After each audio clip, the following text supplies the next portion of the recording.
Y'all are great. All right. So, hello, everybody. I'm Dylan Murray. I'm the organizing director for the Maine Democratic Party Coordinated Campaign and Kamala Harris for president. All right. Now, I got to tell you, it's amazing to be up here. It's amazing. Senator Sanders inspired me and so many of us to get involved in politics by showing that organizing works and that we have the collective power to change our community for the better. Now, I know all of us care about our community and share values of economic justice, environmental responsibility, reproductive freedom, and so much more. This election, it's going to be a clear choice between two very different visions for the future. Vice President Kamala Harris is fighting for a future that strengthens our democracy, protects reproductive freedoms, and ensures that every person has the opportunity not just to get by, but to get ahead.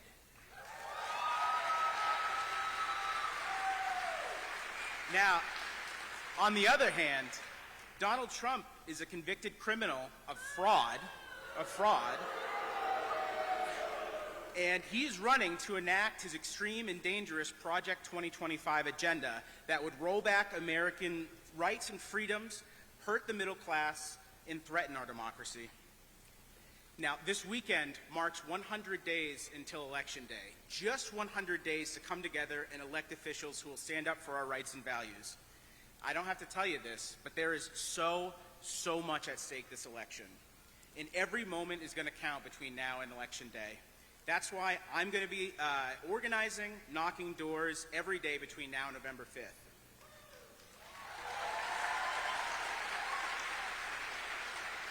But, and this is a big but, this campaign cannot do this alone. As Senator Sanders says, it's not me, it's us. It's going to take every one of us to stand up for our shared values. It's going to take all of us to stop Donald Trump and his Project 2025 agenda. It's going to take all of us to ensure that our future is bright, and I need every single one of you to join us. Knocking doors in your community is the biggest impact that you can have in making sure we turn out our voters to win. So guys, gals, non-binary pals, we're counting on you to join us. We are counting on you to join us. I'll be walking around the crowd with my clipboard. If you see a devilishly handsome black man with a clipboard, go sign up for a canvas. I'm hiring field organizers. Come apply with me. We need to do this together, and I know together we are strongest. Thank you, everybody. Thank you for being here.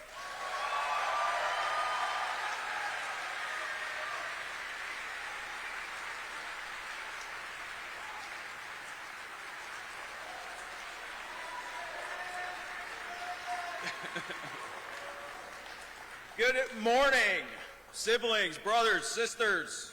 My name is Greason Lookner. I am a legislator, proud to represent part of Portland in the Maine State House. It's been the honor and the privilege of my lifetime, and I'm proud to be standing here today to talk about a very important issue. Who here thinks there's too much money in politics today? We want to stop the corrupting influence of super PACs. Yeah? Anyway, I just want to talk about a little bit how I got here, because I wouldn't be here today if it wasn't for Senator Bernie Sanders. I want to thank him for the privilege. First time I ever heard Bernie Sanders speak, I was working at a homeless youth shelter making $9 an hour, and I had to stay up all night to make sure these kids didn't run away. And I was watching C-SPAN to stay awake, which I don't recommend you do, ever. But Bernie Sanders comes on. It's his voice at 2 in the morning, talking about wealth and income inequality, talking about how the wealthy, candidly speaking about how the wealthy use their wealth to corrupt the political process. And that was the first time I had ever heard an elected official speak openly and honestly about the corrupting influence of big money in politics. So anyway, Maine's been on the forefront of addressing this issue. We have a clean election system for state level offices, so you don't have to go. So you don't have to have rich friends or beg money from wealthy special interests to run for office. You can just qualify. Some towns have followed suit, like Portland, and it's a great system. but we need to do more. We need to overturn Citizens United.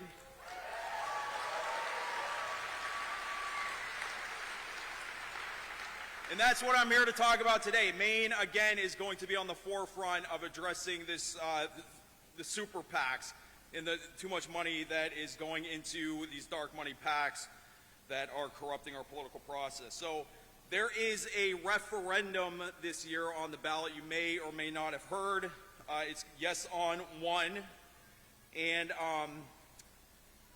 it's very important because it's going to limit the amount of money that an individual like Elon Musk, per se, could donate to a PAC. And that's really important because we have the right in this country to be free from corruption, and we have this opportunity in Maine to limit the amount of money that an individual can donate to a PAC to $5,000. So it's a very important initiative.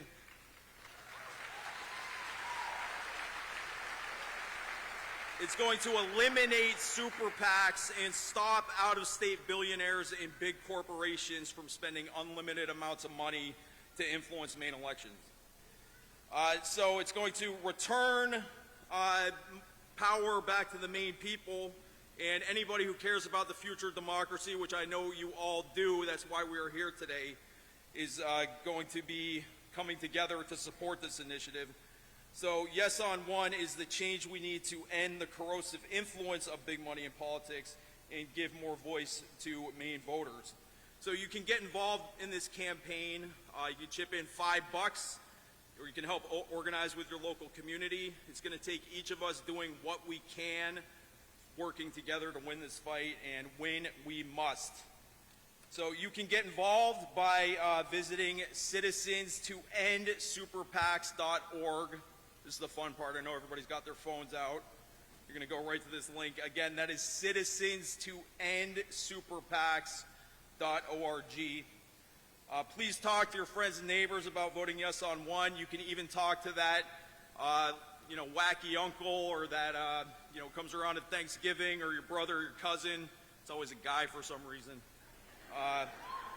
Who's got a little bit, some radical views that you might not agree with, because Yes on 1 has broad political appeal. It cuts through the divide. 80% of Mainers agree that we need to limit money in politics. So please do what you can to protect Maine and democracy. Vote yes on question 1, and I am grateful for your time. Next, I want to introduce a union sister. Her name is Kimberly Talbot, and she's going to get up here and talk to you about the organizing she's doing. So anyway, thank you all for your time. Solidarity.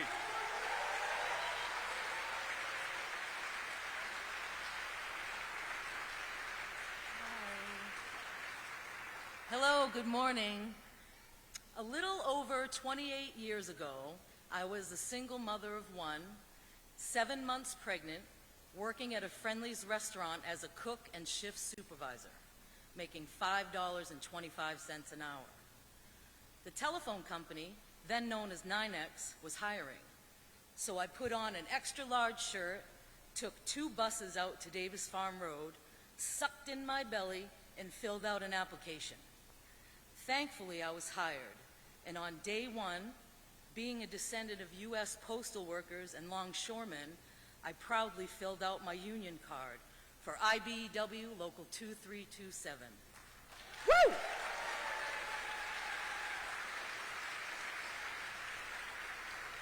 Little did I know that at one point I'd be out on strike for 131 days, fighting for a fair contract. During that time, we had many from the community backing us, especially the Southern Maine Labor Council. Thank you.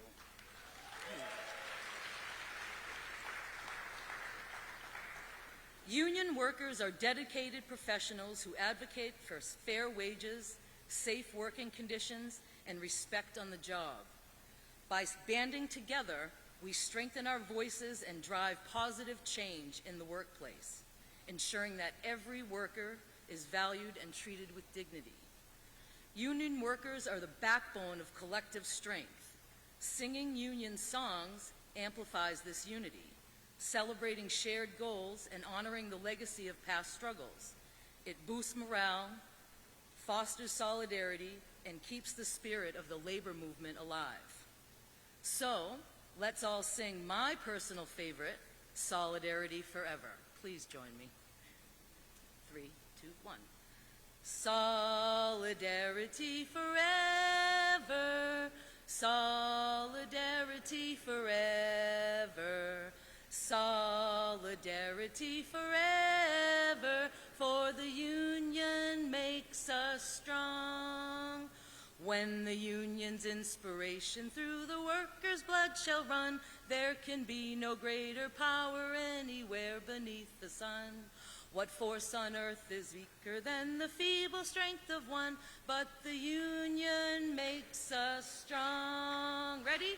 Solidarity forever, solidarity forever, solidarity forever, for the union makes us strong. It is we who plowed the prairies, built the cities where they trade, dug the mines and built the workshops, endless miles of railroad laid. We stand outcast and starving midst the wonders we have made, but the union makes us strong. Solidarity forever, solidarity forever, solidarity forever, for the union makes us strong. They have taken untold millions that they never toiled to earn, but without our brain and muscle, not a single wheel can turn. We break their haughty power, gain our freedom when we learn that the union makes us strong. Solidarity forever, solidarity forever, solidarity forever, for the union makes us strong. One more. In our hands is placed a power greater than their hoarded gold, greater than the might of atoms magnified 1,000-fold. We bring to birth a new world from the ashes of the old, for the union makes us strong. Woo! Solidarity forever, solidarity forever, solidarity forever, for the union makes us strong. For the union makes us strong. Woo! Yeah. Thank you. That was amazing. Woo! All right. Thank you so much.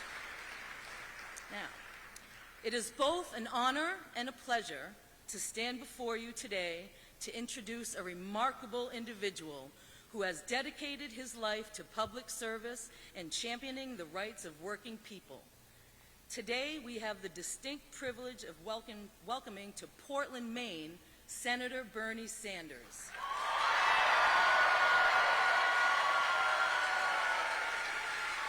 Senator Sanders, oops, I'm sorry. He is pretty awesome, huh?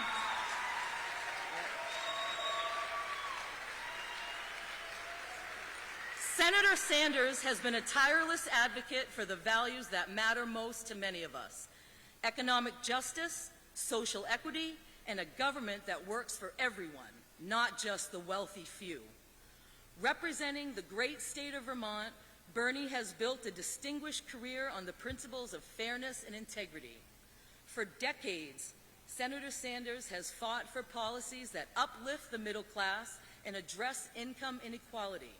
His efforts to expand access to health care, support affordable education, and combat climate change have not only shaped the national conversation, but also set a benchmark for progressive leadership.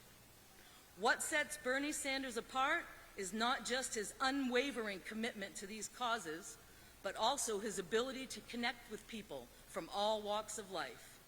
He has been a powerful voice for those who feel left behind, and his dedication to fighting for ordinary Americans' interest is truly inspiring.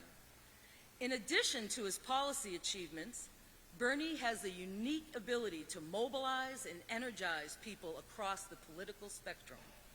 His vision for a fairer, more just society resonates with many and has sparked a movement that continues to grow and evolve. As we gather here today, we are not just meeting a politician, no. We are meeting a champion for change and a staunch defender of democratic values.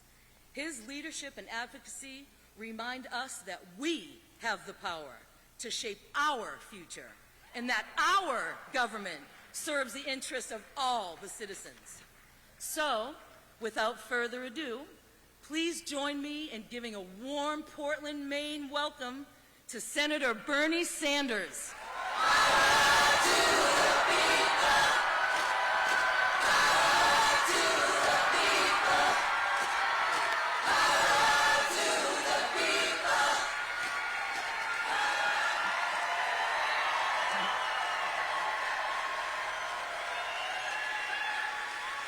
Senator Sanders, sorry, that's your applause. Senator Sanders, thank you for being here and for your steadfast dedication to making our country a better place. Ladies and gentlemen, Senator Bernie Sanders.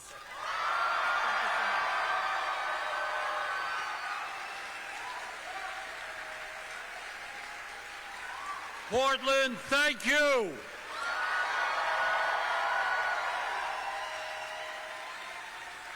And let me thank Kimberly for that beautiful introduction. It's hard to follow that. I don't know what I can say to follow that. And also thank Kimberly for singing Solidarity Forever, which is one of my very favorite songs. I also want to thank Griffin Sherry and David Mallet and his band, and Dylan Murray for the field pitch. And I also want to thank State Representative Grayson Lookner. What you are trying to do in Maine to limit the power of super PACs is extraordinarily important. Congratulations, Maine.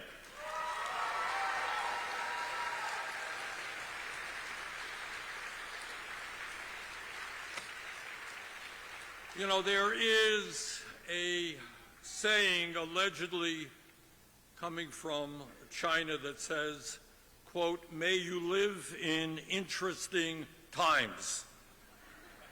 Well, we are living in interesting times. So I'm here for a few reasons. First, it goes without saying that we must do everything that we possibly can in the next 3+ months to defeat Donald Trump.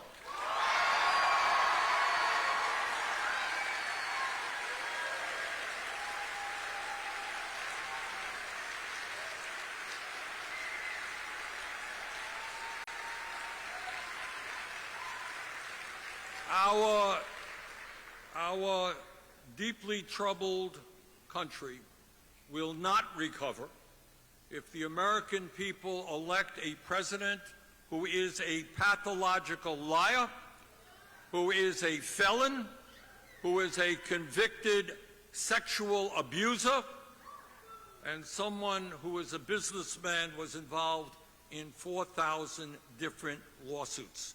We will not be able to look our kids and our grandchildren in the eye if we elect somebody like that as president.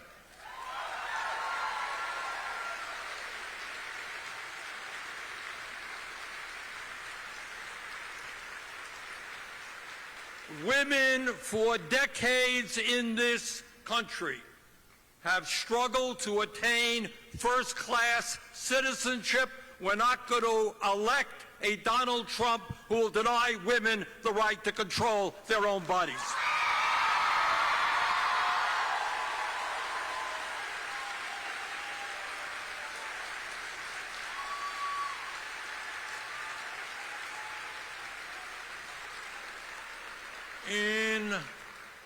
In Maine, in Vermont, throughout our country, throughout the world.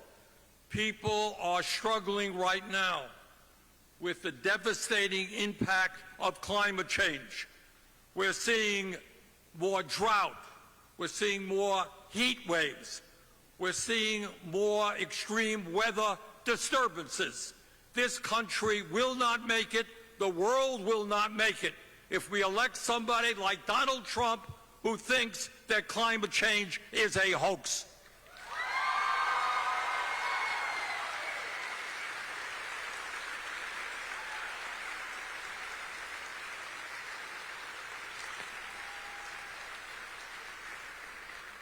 Too many brave men and women have fought to defend American democracy. Some of them died. This country will not do well, will not survive, if we elect a president like Trump who has spent years undermining the very foundations of American democracy and who just recently told us that he will not accept the election results in November unless he thinks that they are fair. Well, Mr. Trump, in America, we play by the rules. Sometimes you lose. You're going to lose this election. Accept the results.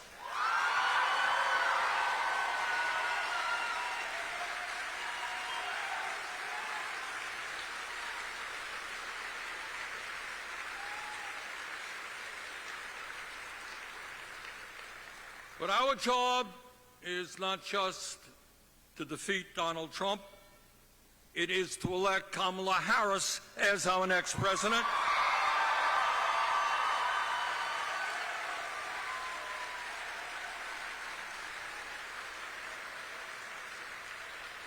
And let us be clear, this is going to be a tough, tough election. Maine is one of the battleground states. Just came from New Hampshire, another battleground state. And the progressive movement, in my judgment, has got to do everything we can to get out on the streets, to knock on doors, get on phones, get on social media, and do everything that we can to elect the vice president.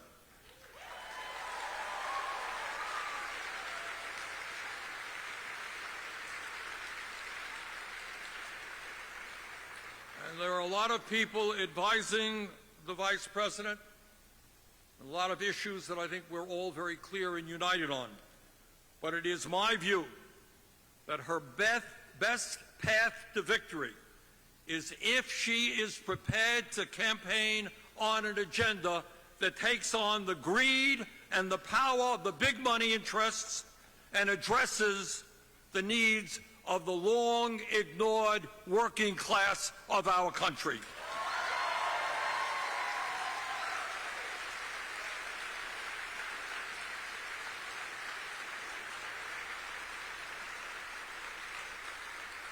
And the very good news in that regard is that she can build on the very good work that the Biden-Harris team has done over the last 3.5 years.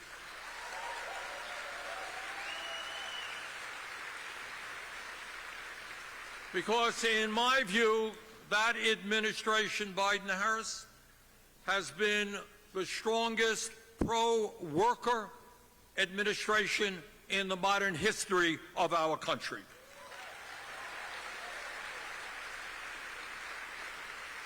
Now, some of you may recall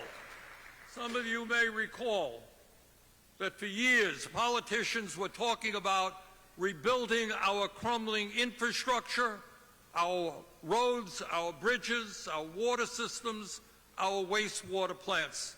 Well, Biden-Harris administration has begun to do that.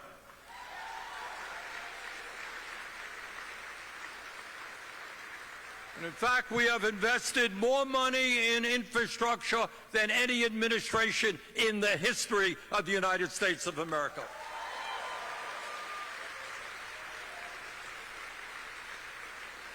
As a result of disastrous trade policies, like NAFTA and permanent normal trade relations with China, we lost thousands and thousands of factories and millions of good-paying jobs.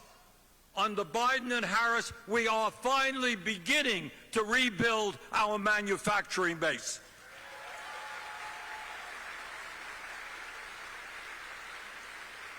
For years, politicians talking about the high cost of prescription drugs, and I was one of those politicians. Finally, we're beginning to make some progress in taking on the greed of pharma and telling them they're not going to charge us 10 times more for the same drugs that are existing in other countries.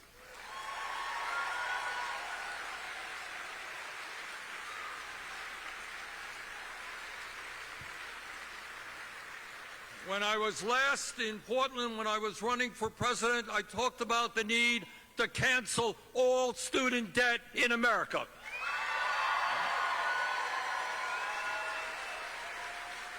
Well, Biden-Harris team hasn't done that yet, but they have canceled student debt for 5 million Americans. No small thing.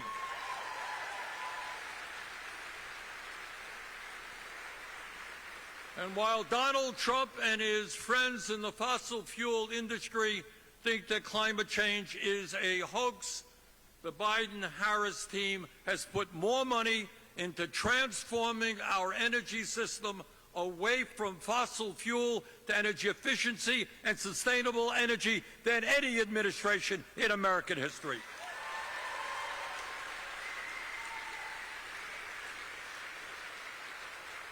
So the good news is that the Vice President has a strong record to run on, but that record is not enough. It's something to be proud of what you've accomplished, but it's also imperative that you look to the future. People want to know what is going to happen in the next 4 years, and that's something that I want to spend a minute on right now, because despite what the corporate media will tell you, real politics is not a personality contest.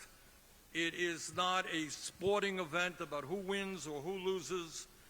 It's not about which party best markets their candidate and which entertainers support them.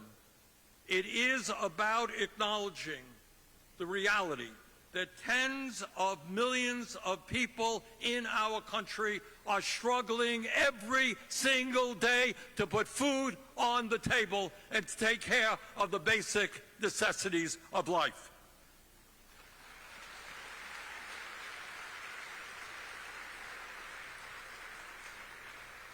It is about understanding what is, again, not talked about in Congress and totally ignored by the corporate media.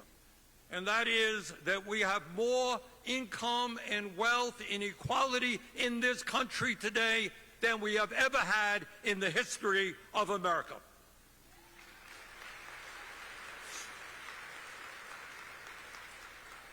It is about understanding that the status quo, both from a government perspective, political perspective, economic perspective, the status quo today is working extraordinarily well for the 1%.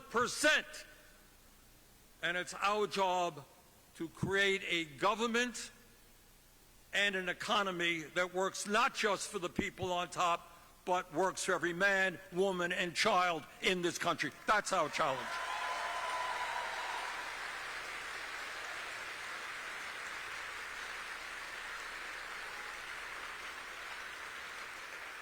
The American people from coast to coast, many, many people are angry and they're frustrated. And it is important to understand why that is the case. And one of the reasons that the people are angry, and we don't talk about this at all, and the point that I'm trying to make this morning, and I'll be repetitious on this, is that you can turn on the TV and you can watch it 24 hours a day, but some of the most important issues facing our country are not going to be seen on the TV. They're not going to be discussed in Congress. But we have got to recognize that over the last 50 years, 50 years, despite all of the explosions we have seen in technology, despite the huge increases that we have seen in worker productivity, The average American worker today in real inflation accounted for dollars is earning less than he or she did 50 years ago. That is unacceptable.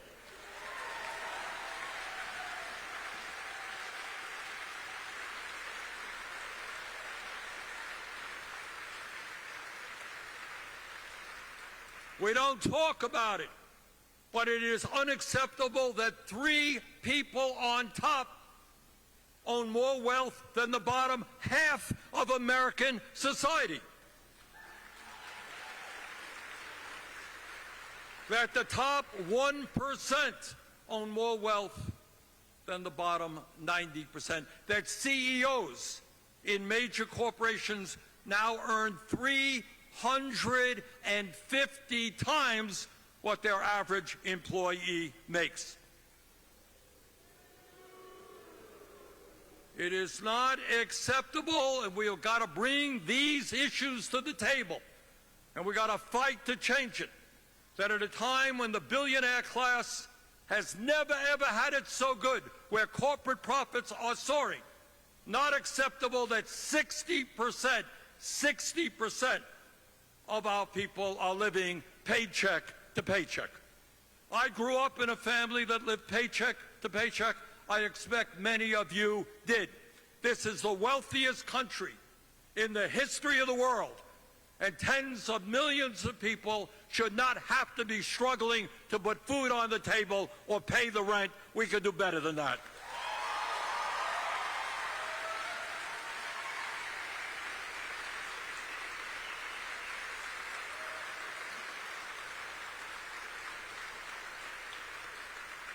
But it is not only the injustice of massive income and wealth inequality, where the billionaires are flying off to space, where they own dozens of homes. Just did a hearing the other day by some guy who's wrecking a healthcare system, who has a $15 million fishing boat and a yacht and planes. It's above and beyond that. It is also about the reality that our economy is being controlled by fewer and fewer large corporations. Today in America, you got 3 Wall Street investment firms, BlackRock, Vanguard, and State Street, control $20 trillion in assets. 3 Wall Street firms control $20 trillion in assets and are the major stockholders in 95% of S&P corporations. That is unbelievable power. And by the way, one of the best appointments of the Biden administration has been Lina Khan, the chair of the FTC.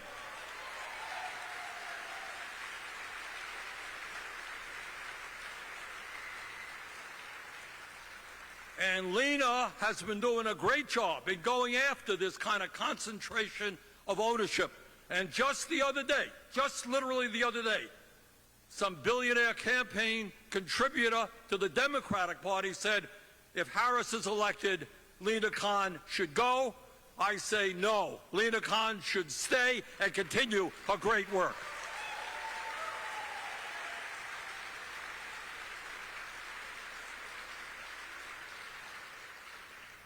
But it is not only, when we talk about what's going on in America today, it's not only massive income and wealth inequality. It is not only outrageous levels of concentration of ownership.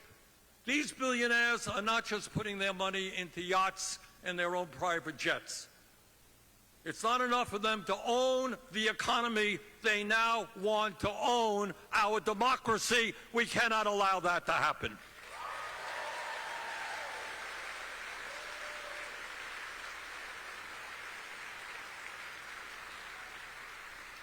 As all of you know, we have a reactionary Supreme Court. You're understating what they have done. Worse than that. All right, it's not only Roe v. Wade and it's not only the Chevron case. Going back a while, maybe the worst decision in modern American history has been the Citizens United Supreme Court decision.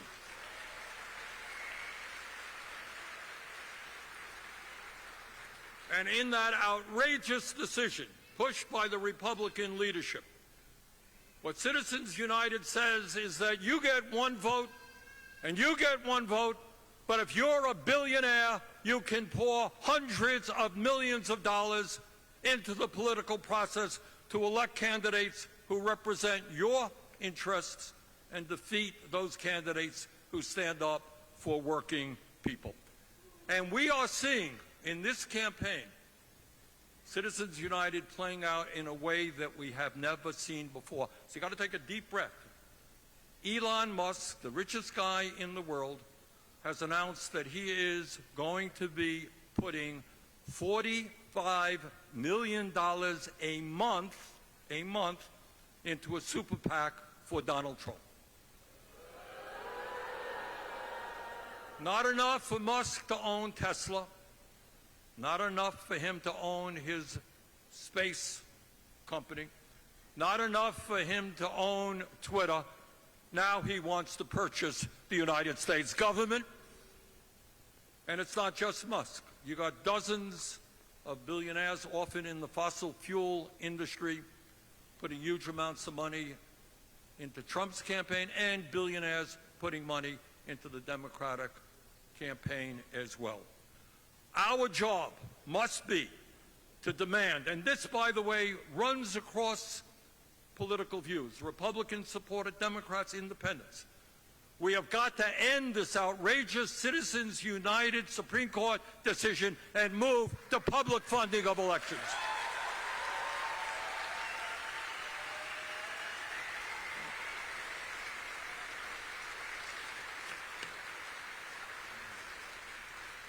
And what we as a people have got to do, and what campaigns in a democracy are supposed to be about, they're not beauty contests, they're not just picking up on dumb things that politicians like me may say.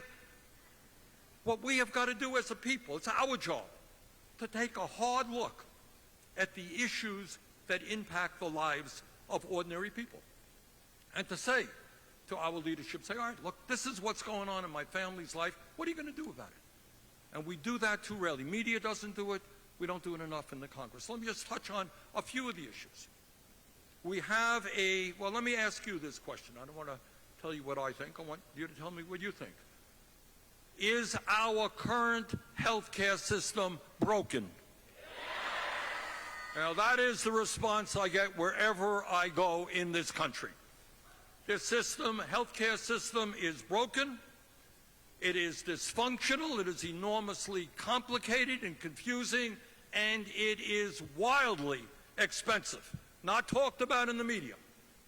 But as a nation, combining all of our health care expenditures, we end up spending twice as much as the people of any other country on health care, and yet we end up with 85 million people who are uninsured or underinsured, and tens of millions of people who cannot afford to go to a doctor when they need to.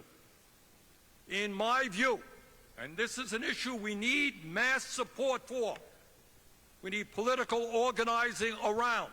If every other major country on earth can guarantee health care to all of their people, we in the United States of America can make health care a human right.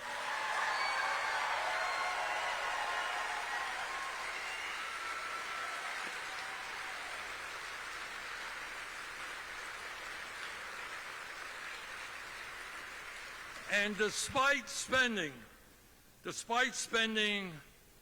over $13,000 on health care for every man, woman, and child, family of four, $52,000.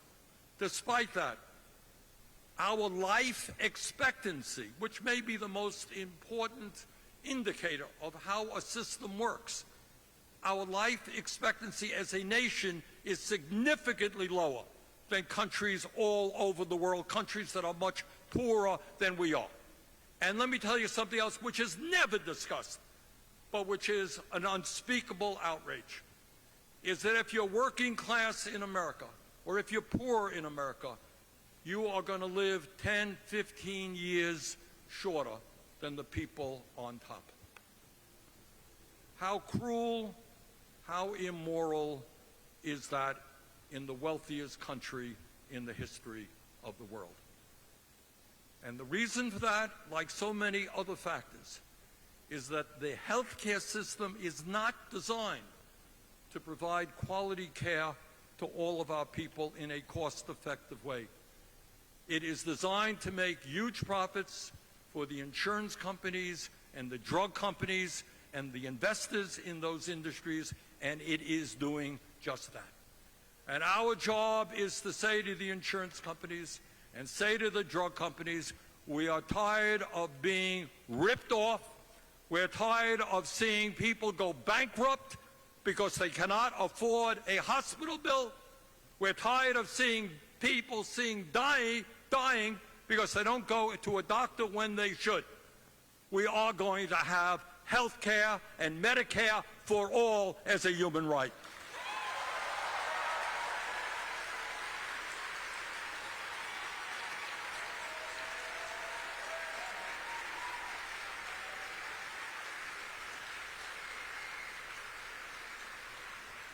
I'm chairman of the Senate committee, which deals with health care and deals with prescription drugs. We're making some progress.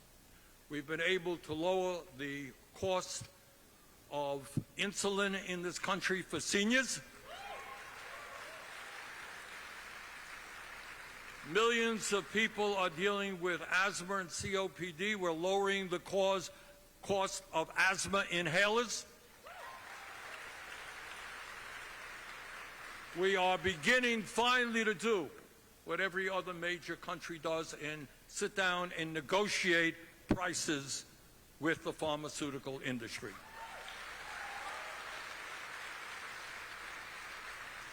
But we have got to do more than that. Bottom line is that in America, we should not be paying 10 times more for the same drug sold in Canada or sold in Europe. We're going to tell the drug companies they're going to charge us the same prices they charge people all over the world, cut drug prices in half in America.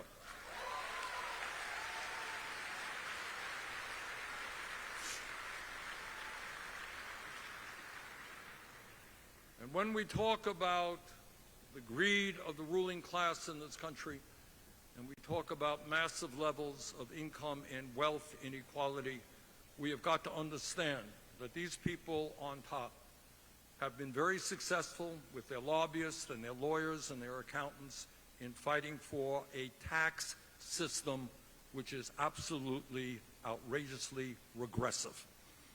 Right now, if you are a truck driver, you're a nurse, your effective tax rate in all likelihood is higher than that of a billionaire. You got large, profitable corporations paying almost nothing in taxes.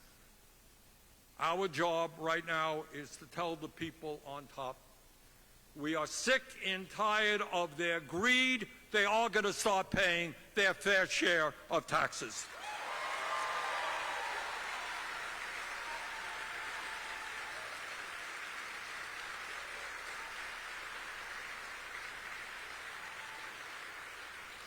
In my state of Vermont, and as I go around the country, one of the issues that people are always talking about is homelessness and the very high cost of housing in America today.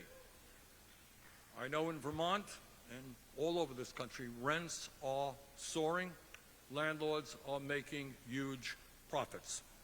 In my view, we have got to address this housing crisis, which is particularly egregious for young people who are renting. We have got to put a cap on rent increases from these Wall Street companies that own the housing.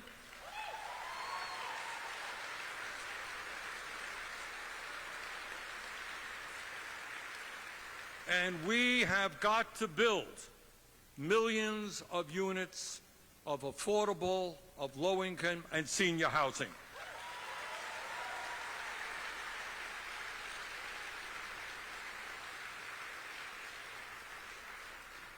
And when we take a deep breath and when we look about what's going on in our country, it's important to take a hard look at the lives of some of the most vulnerable people in our country, the elderly and the children. Today in America, unbelievably, and again, this would be understandable if we were a poor country. We're not. We're the richest country in the history of the world, but despite that, 50% of our seniors are living on incomes of less than $30,000 a year, and 25% of seniors are living on $15,000 a year or less. I do not frankly understand how anybody, let alone a senior, can live on $15,000 a year or less. And the reason for this is there are multiple reasons for it. One of them is that corporations over the years have done away with defined benefit pensions. And it's high time for us to bring back strong pensions for workers so that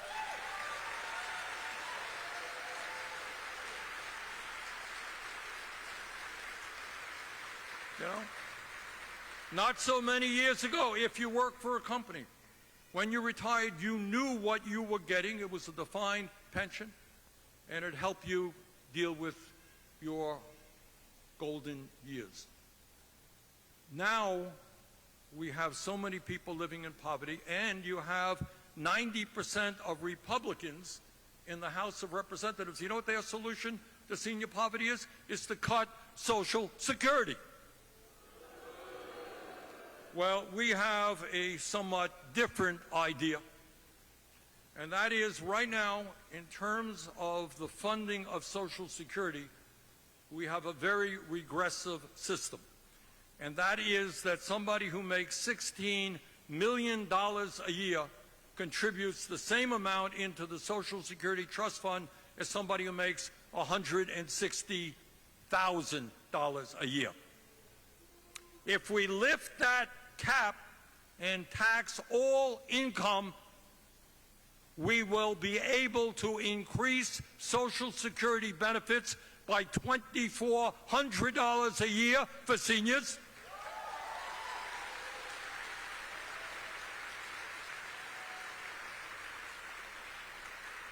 And extend the life of Social Security for 75 years. Lift the cap, let's do that.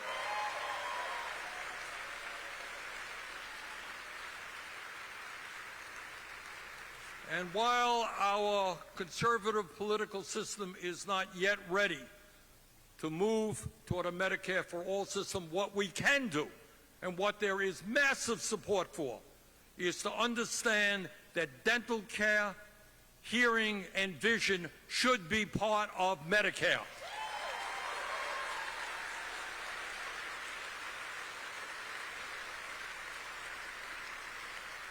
Over 90% of the American people believe that we should expand Medicare to cover dental, hearing, and vision. Let us do it.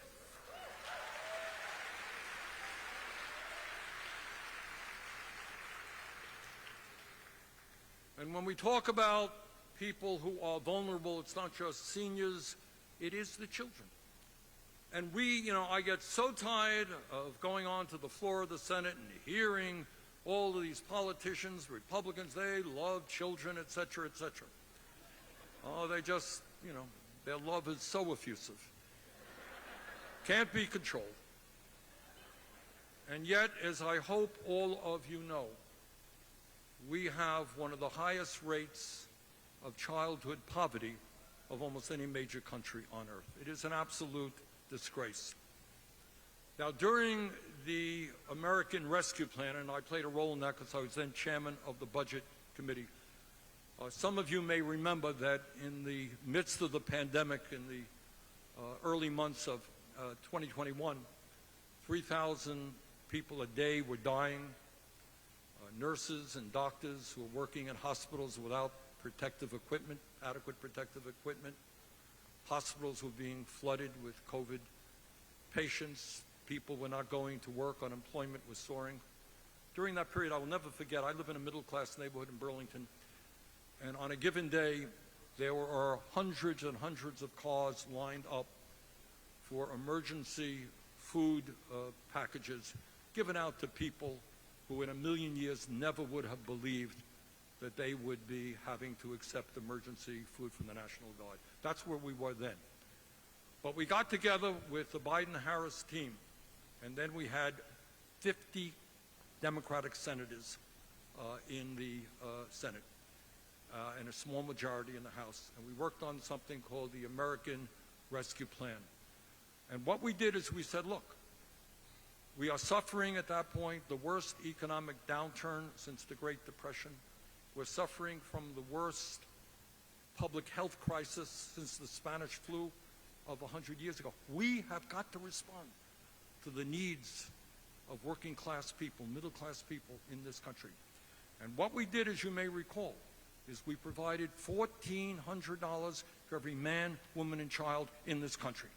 At a time when people were desperate, we put money into their pockets.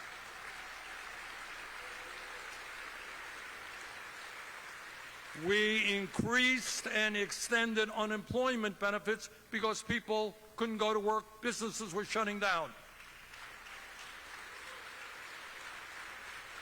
We put money into hospitals and schools to maintain them, small businesses to keep them going.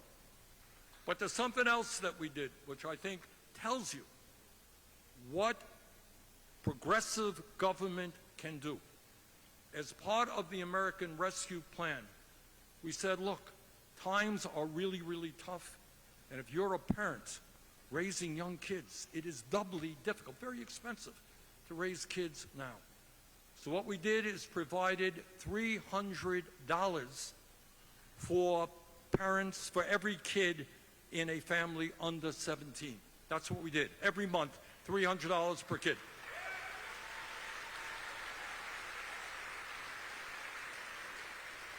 And do you know what that one piece of that one provision, which was part of a $1.9 trillion bill, that one provision, $300 a month per child, cut childhood poverty in America by almost 50%.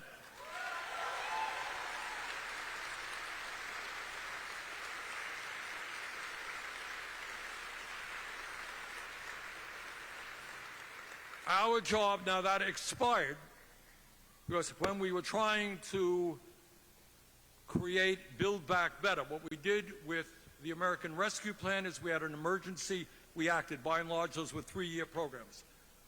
What Biden, Harris, and Congress try to do says, let us now deal with the long-term structural problems of this country. We got 0 Republican support.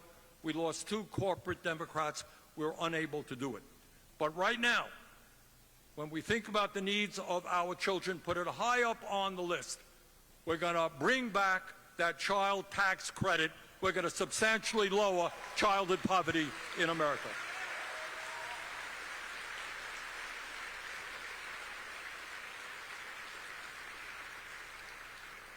So, brothers and sisters, as we think about a lot of the problems that we face, I want to mention to you some really good news.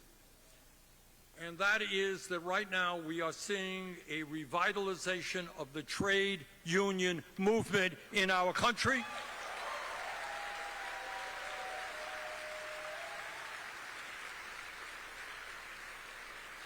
We're seeing established unions taking on corporate greed and negotiating good contracts for their workers.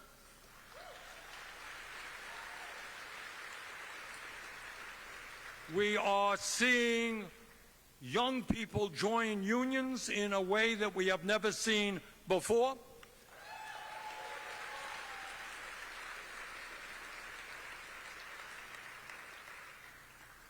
But as part of the effort for workers to join unions, very often they run up against illegal behavior on the part of these large corporations who threaten to fire people, who brainwash them with anti-union propaganda.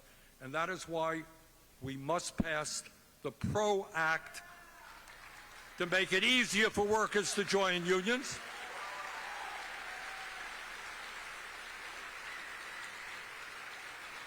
And why I'm a little embarrassed to tell you, as the United States Senator, that the federal minimum wage today is still $7.25 an hour. Millions of workers in America earning starvation wages, working incredibly long hours, 2 jobs, 3 jobs, trying to feed their families. We have got to raise that federal minimum wage to a living wage.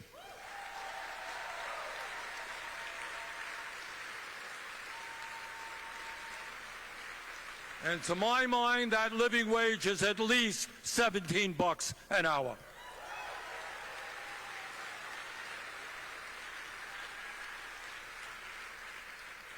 So before we take a few questions, I want to circle back to where I began. This is, in fact, the most important election in our lifetimes.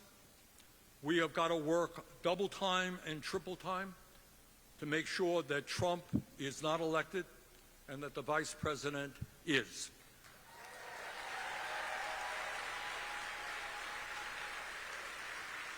But at the same time, we have got to understand that in our country today, the people on top, the billionaire class, exert enormous influence over our entire economic system and our political system. We have got to fight for a vision for the future, which says that in the wealthiest country in the history of the world, we're not going to be the only nation that doesn't guarantee health care to all people. We're not going to have massive income and wealth inequality.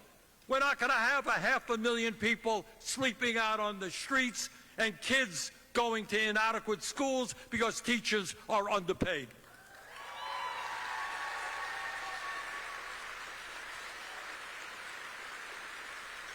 We're not going to deny the reality of climate change. We're going to put millions of people to work transforming our energy system away from fossil fuel.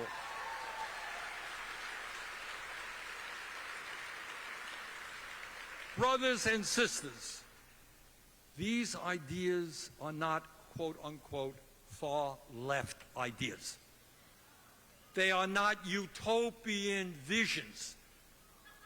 I mentioned to you how one provision in one bill could cut childhood poverty in half. We can do that in health care. We could do that in prescription drugs. In terms of education, who does not understand that in a highly competitive global economy, we need the best educated workforce? It is insane for people to have to go deeply in debt in order to get the education they need.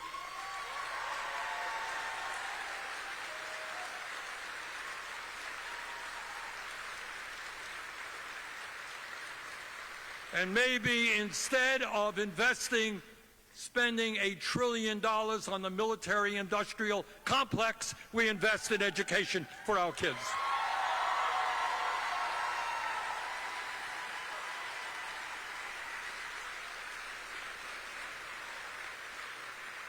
So, brothers and sisters, we have a twofold task in front of us. We have to defeat Trump. We have to elect Kamala. But equally important, we have to keep our eyes on the prize. We have to educate. We have to organize. We have to bring our people together to transform our political system and create a government and a nation that works for all of us, not just the billionaire class. Thank you all very much.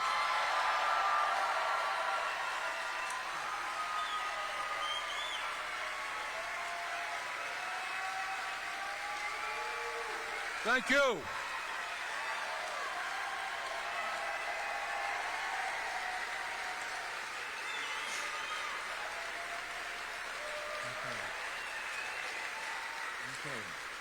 All right, if we have some do we have any microphones here? Yeah, we do? Okay, somebody, all right, let's take a few questions. Please raise your hand. All right. Good work hustling, though. All right. Hard for me to see a question. Do I see a question? I see a question right there, I think. Oh, there's one right there, gentleman with the baby on his shoulder. And the baby will ask the question. This is Kahari St. Val. His mom worked on your 2020 campaign, and that's where he was conceived. It was as you can see, it was a campaign that brought people together. Yeah, that's right. You got a beautiful baby. I've got two questions, actually. The first one is we live in Augusta, closer to northern Maine. That's CD2. And our representative is Jared Golden, who is, to me, very right-wing. And my question for you is kind of an organizing question. How do we reel him in while still, because it is a conservative district, while still allowing him to appeal to the more conservative part of the electorate? I know that it is a conservative district, and we're heading up to Bangor as soon as we leave here to see what we can do to rally people up there. Look, at the end of the day, you know, at the end of the day, any good politician who wants to get reelected has got to listen to the people, and the people have got to make their views very clear to members of Congress and members of the Senate. So my suggestion is make it very clear as to what you stand for and what you would like him to do. Nothing more complicated than that. All right, maybe another question. I see a hand right over here. Yeah, there's a woman right out here in front. All right, why don't you yell it out, and I'll relate. I can yell so loud. All right. In the back. We got a loud. Thank you. First of all, I want to thank you so much for coming to Portland, Maine. My pleasure. And I also want you to talk about why we need a trifecta, why we need the House, Good, the good. Senate, the presidency, Good. and what we can all do to make that happen. Good. Even though we don't like Jared Golden, we're going to push for people to vote for him because we need to have a trifecta. Okay, thank you. Look, again, I get angry at the media, not because it's fake news, not because reporters do not do their best to report what's going on, but it is what is emphasized and what is not emphasized. The point that this woman is making, and many people don't even know it. All right, if Kamala Harris, God willing, is elected president, and she has a Republican House and a Republican Senate, we're not going to accomplish anything. Period. End of discussion. So if you are sympathetic to any of the things that I've been talking about, and I know that most of you believe in, you got to elect a Democratic House, and there's a good chance that that will happen. Got to do that. And you got to elect a Democratic Senate as well. And while we do that, again, and politics is, you know, it's kind of complicated stuff. It's not so easy. It's short-term thinking. It's long-term thinking. Short-term, absolutely. Elect Kamala, elect the Democratic House, elect the Democratic Senate, and then the day after, demand that the President, the House, and the Senate start standing up for working-class people.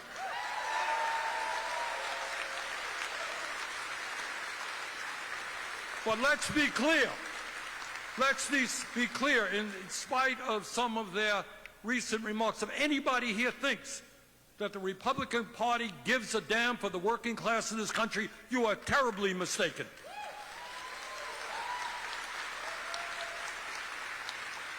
A few years ago, I brought forth a conservative minimum wage bill, only $15 an hour. I didn't get one Republican to support it. By the way, we didn't get 6 Democrats. Didn't get one Republican in the Senate to support it. We're talking about a PRO Act to make it easier for workers to form unions. I got that out of my committee. Not one Republican supported it. So the woman is absolutely right. For the president, the new president, to be successful, she's going to need a Democratic House and a Democratic Senate. Let's make that happen.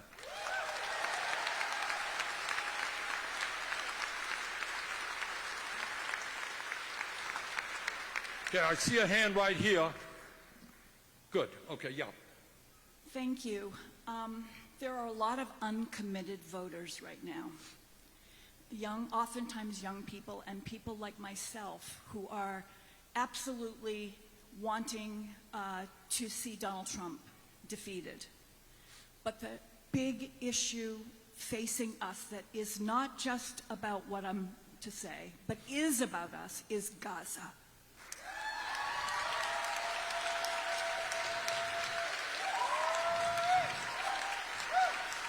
So what can we do to convince Harris that she must take a different position now for those uncommitted voters to be able to get behind her and support Thank you for a that question. ceasefire?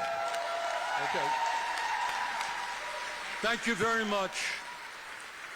Thank you very much for that question. I want to do something right now. I really want to ask you a question. This is a very contentious issue. I'm going to answer that woman's question, but I want to ask you a question right now.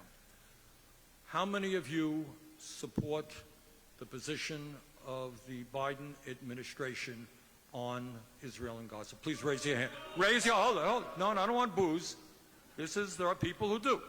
How many, and don't be afraid of raising your hand. How many people do support that? How many people do not support it?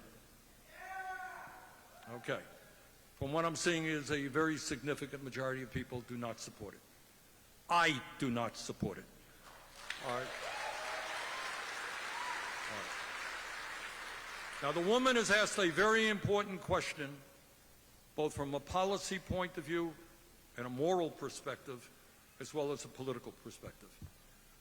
And let me just take a minute to tell you my views on the issue, what I've been trying to do. On October 7th, a terrorist organization called Hamas invaded Israel, killed 1,200 innocent men, women, and children, sometimes brutally, and took several hundred people captive. In my view, Israel, like any other country, had a right to defend itself and go after Hamas. But what Israel and its right-wing extremist government did not have a right to do is to wage total war against the Palestinian people.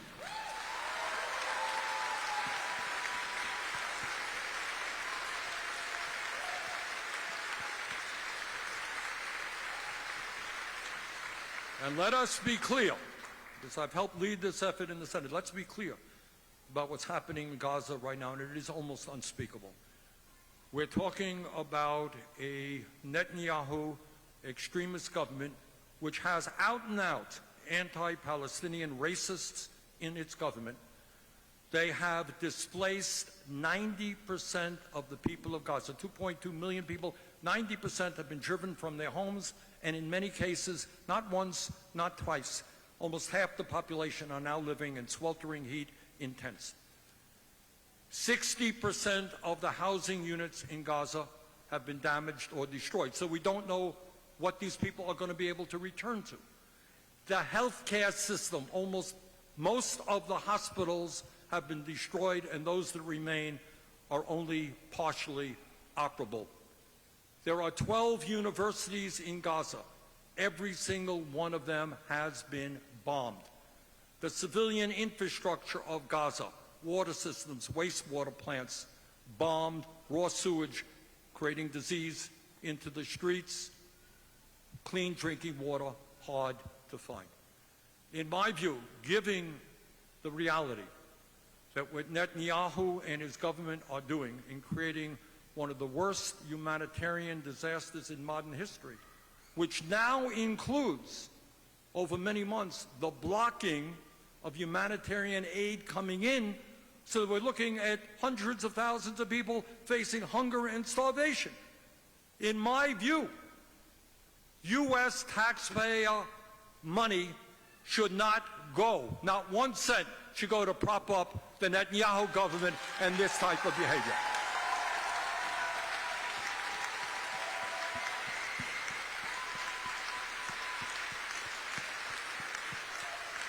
Now, the woman asked the question as a moral perspective, and I'll give you my views on the moral aspect of it. It's a political issue as well. Just as you said, you're absolutely right. There are many, many people who desperately want to get rid of, make sure that Trump doesn't get elected and want to elect Kamala. But they're concerned. How do we change it? I will tell you that on this issue, President Biden, I am a friend of President Biden, and I've been very supportive of a lot of his domestic initiatives, which, as I indicated, I think he has been the most pro-worker president in the modern history of this country. But on this issue, he is wrong. And I think that what we have got to do is make sure, and I can't even explain to you why there are so few Democrats in the Senate, at least. There aren't more than, I would say, 6 or 7 out of 50 or so Democrats in the Senate who are prepared to vote against money for Netanyahu.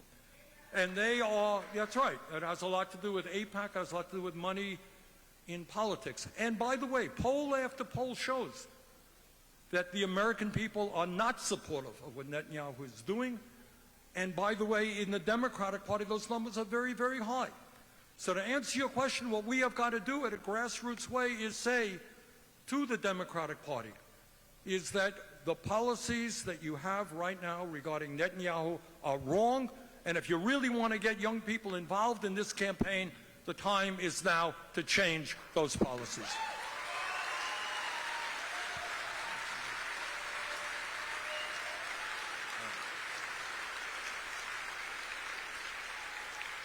All right, listen, we got to get up to Bangor. I just want to, this is a great turnout, and it's been a great meeting. These are pivotal moments. We're in a pivotal moment in American history. Don't sit this one out. I know that there are concerns about a lot of things, but let's go out there. Short term, let us defeat Trump and elect Kamala. Long term, let us work hard to transform this country and make it the nation we know it can become. Thank you all.